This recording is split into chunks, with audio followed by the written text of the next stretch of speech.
tentang nak bentangkan tentang business hunting, analisis perniagaan, struktur kos dari pasaran.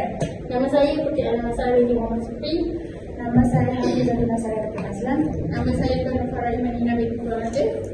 Pertama sekali, saya akan ceritakan tentang mengenai struktur pasaran dan konsep kos dalam perniagaan. Struktur pasaran ia merujuk kepada bentuk pasaran dan tahap persaingan antara firma dalam sesuatu industri.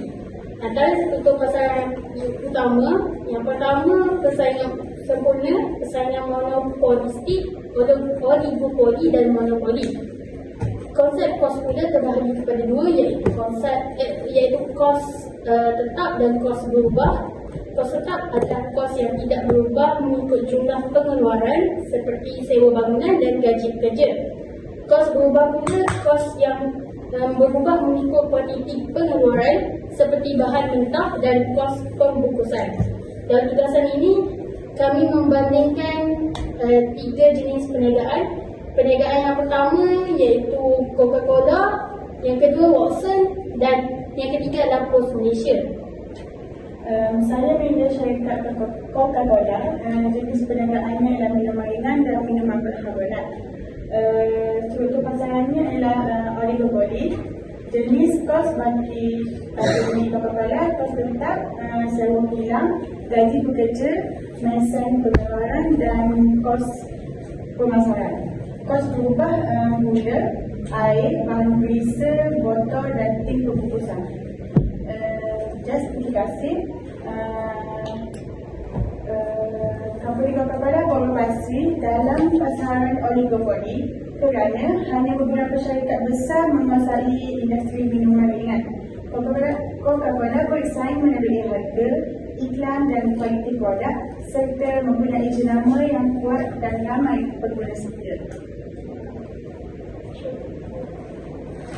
Seterusnya, saya memilih syarikat Watson sebagai contoh bagi struktur pasaran persaingan monopolistik.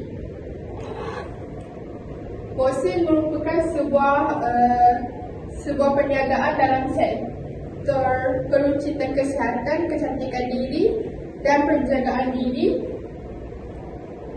Watson menawarkan berbagai produk seperti kosmetik, penjagaan kulit,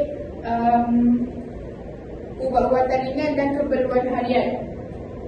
Dari segi struktur pasaran, Watson berada dalam persaingan monopolistik kerana terdapat ramai pesaing seperti Guardian dan Carey Farmasi yang menawarkan produk yang hampir sama. Namun begitu, Watson mempunyai identiti sendiri melalui jenama, promosi dan kualiti perkhidmatannya. Bagi jenis kos, Watson mempunyai kos tetap seperti sewa premis, gaji pekerja tetap, utility serta peralatan kedai. Manakala kos berubah pula melibatkan kos stok produk, bil pembungkusan dan kos promosi jualan. Dari segi justifikasi, Watson beroperasi dalam pasaran persaingan monopolistik kerana mempunyai ramai pesaing. So, kesimpulannya, Watson merupakan contoh yang sesuai bagi pasaran persaingan monopolistik kerana walaupun dia mempunyai ramai pesaing, syarikat ini dia masih lagi mampu untuk menarik pelanggan melalui jenama yang kukuh, promosi yang menarik dan perkhidmatan yang berkualiti. Ada sekali syarikat yang ketiga iaitu Post Malaysia. Jenis perniagaan dia menyediakan perkhidmatan pos, penghantaran barang, logistik dan kewangan. Yang kedua, struktur pasaran dia dikategorikan dalam kategori monopoli. Jenis kos tetap adalah sewa bangunan, gaji pekerja tetap. Yang kedua, kos berubah, kos bahan mentah dan kos pembungkusan. Justifikasi, Post Malaysia ni merupakan syarikat perkhidmatan pos dan kurier utama di Malaysia yang sangatlah memainkan peranan penting dalam sistem penghantaran negara. Syarikat ini menyediakan pelbagai jenis perkhidmatan seperti penghantaran surat, bungkusan, pos laju, logistik, pembayaran bil, kiriman wang dan urusan kewangan tertentu. Pos Malaysia ni juga menjadi satu mempunyai rangkaian cawangan yang luas di seluruh negara termasuk kawasan bandar dan luar bandar, dan amat memudahkan untuk mendapatkan perkhidmatan. Selain itu, Pos Malaysia ni turut menggunakan teknologi moden dan sistem penghantaran yang lebih cepat untuk pastikan urusan penghantaran barang dan dokumen dapat dilakukan dengan cepat, selamat dan teratur. Okay, next, perbandingan pasaran. Ketiga-tiga perniagaan menunjukkan perbezaan yang jelas dari segi struktur pasaran dan tahap perniagaan. Untuk syarikat Coca-Cola, dia berada dalam pasaran oligopoli kerana hanya beberapa syarikat besar yang mampu menguasai pasaran minuman ringan dan persaingan berlaku melalui harga, iklan dan jenama. Dari segi syarikat Watson pula, dia berada dalam persaingan monopolistik yang mempunyai ramai pesaing dengan produk dan perkhidmatan yang hampir sama, tapi dia mampu mengukuhkan sesebuah jenama melalui promosi jenama dan pengalaman pelanggan.